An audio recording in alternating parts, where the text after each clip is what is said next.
চুলের যত্ন নিয়ে কথা বলবো এবং এই অল্প বয়সে চুল পড়ে যাওয়া এবং চুল পেকে যাওয়া আমাদের হোস্টেলেই দেখি যে বেশিরভাগ মানে 25 থেকে 30 বছরের ছেলে মেয়ে অথচ চুল পেকে গিয়েছে, বেশিরভাগ চুল টাক পড়ে গিয়েছে, হেয়ার প্ল্যান্ট করাচ্ছে আবার নতুন করে প্রচুর টাকা পয়সা খরচা করে।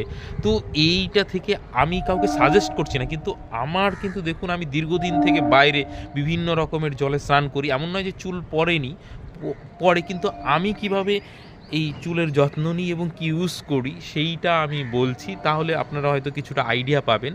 এবং এই বিষয়টা দেখুন, খুব কিন্তু খারাপ চুল নয় এবং চুল কিন্তু পাকেও নি। তাহলে দেখবেন যে অনেকে প্রচুর পয়সা খরচা করে অনেক রকম জিনিসপত্র লাগাচ্ছে। আমি কিন্তু জীবনে যেটা মানে প্রকৃতির মানে সব থেকে ভালো দান সেইটাই ইউজ করি। আজ অবধি কিন্তু কোনো উল্টোপাল্টা জিনিস আমি ইউজ করিনি। এটা আমি বাড়ি থেকে নিয়ে আসি, বুঝতেই পারছেন, কি সর্ষার তেল, একদম খাঁটি সর্ষার তেল। এবং এইটা কিন্তু আপনি বাজার থেকে যে ওই কাচ্চি ঘানি সর্ষার তেল, পেঁয়াজের রস দিয়ে ঝাঁঝ বাড়ানো ওই সর্ষার তেল নিলে কিন্তু হবে না। আপনাকে খাঁটি সর্ষার তেল নিতে হবে। দরকার পড়লে আপনার আশেপাশে কোনো ঘানিতে গিয়ে নিচে ভাঙিয়ে তারপর সেটাকে রোদিয়ে করে আপনি সেই খাঁটি সর্ষের তেলটা ব্যবহার করতে পারেন। তার কালার, তার গন্ধ কিন্তু সম্পূর্ণ আলাদা। এইটা যদি ইউজ করেন তাহলেই কিন্তু দেখবেন, আমার কিন্তু অন্য কোনো কিছু নেই।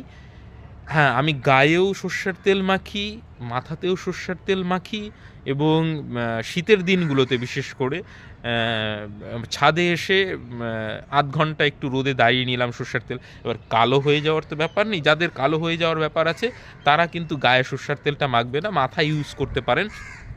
আমি অনেকজনকে দেখেছি যে মানে একদম প্রমাণিত, আমার গ্রামে আশেপাশে যারা সর্ষের তেল মাখে তাদের কিন্তু চুল কিন্তু ঠিক আছে, তাদের কালো কালো ঘন মানে চুল, এবং তারা কিন্তু অন্য কিছু মানে এক্সট্রা কিছু ইউজ করছে না। তো সেই যে অভিজ্ঞতাই আপনাদের সঙ্গে শেয়ার করলাম।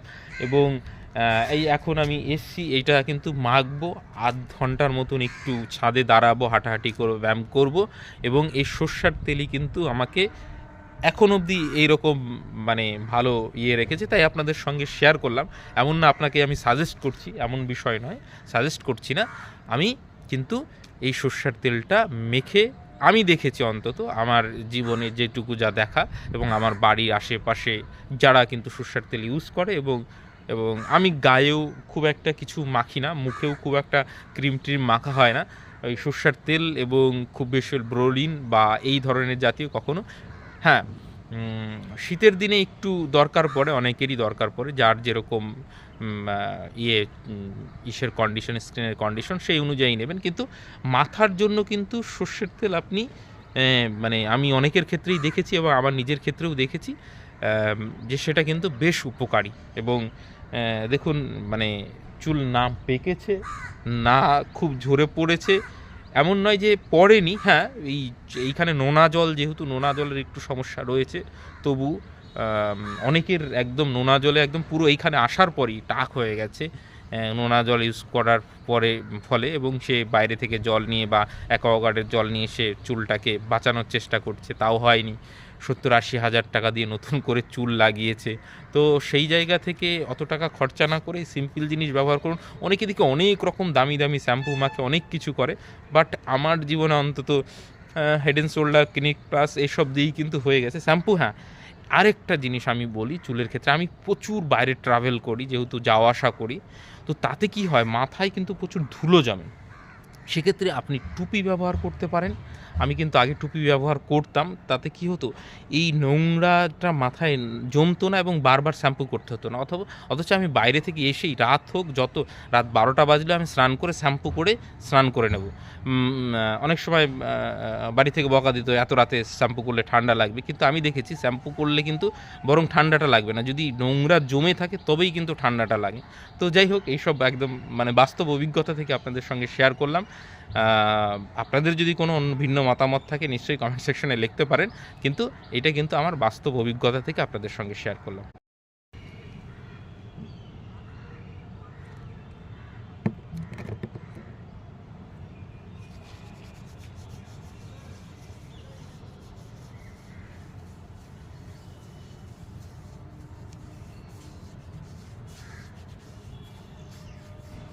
দেখতেই পাচ্ছেন সর্ষের তেল।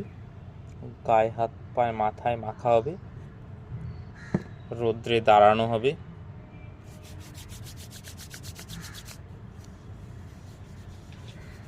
পুরো মাথায় এভাবে ভালো করে একদম গোড়া অবধি মাখিয়ে নেবেন। তারপরে কিছুক্ষণ থাকবেন একটু, তারপরে একদম শ্যাম্পু করে স্নান করে নেবেন।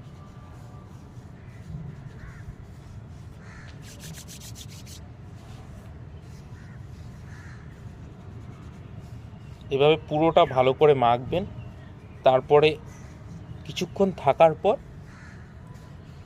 আপনি একটু রোদে হাঁটাহাঁটি করতে পারেন, তারপরে কিন্তু শ্যাম্পু করে স্নান করে নেবেন একদম।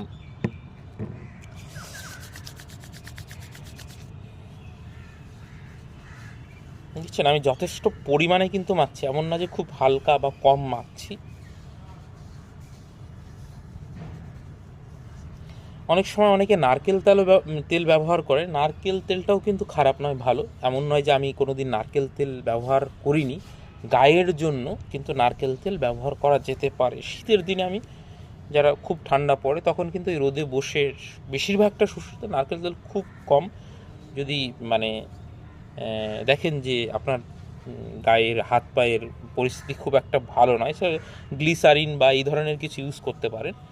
কিন্তু মাথার ক্ষেত্রে অনেকে নারকেল তেল ব্যবহার করে, কিন্তু নারকেল তেলে কি হয়, অনেকে ঠান্ডা লেগে যায়, তো সেক্ষেত্রে নারকেল তেলটা অনেকে অ্যাভয়েড করে। বাট সর্ষের তেলে কিন্তু ওই সমস্যাটা নেই, ঠান্ডা লাগার যে সমস্যাটা। আর যেগুলো হচ্ছে প্রসেস দেখুন চুল কিন্তু উঠছে, একটা দুটো করে, এমন নয় যে চুল কারো ওঠে না, এটা প্রকৃতির নিয়ম। চুল ঝরে যাবে, চুল গজাবে, এটা কিন্তু এমন নয় যে একটাও উঠবে না, চুল কিন্তু উঠবে, দেখবেন। আসেনি, এই যে একটা এসছে, দুটো এসছে, দুই হাতে দুটো এসছে। তো এরকম নয় যে চুল উঠবে না, চুল উঠবে, কিন্তু ব্যাপারটা হচ্ছে যে আপনি যদি ঠিকঠাক চুলের যত্ন নিন, চুল সেই পরিমাণে কিন্তু গজাবে।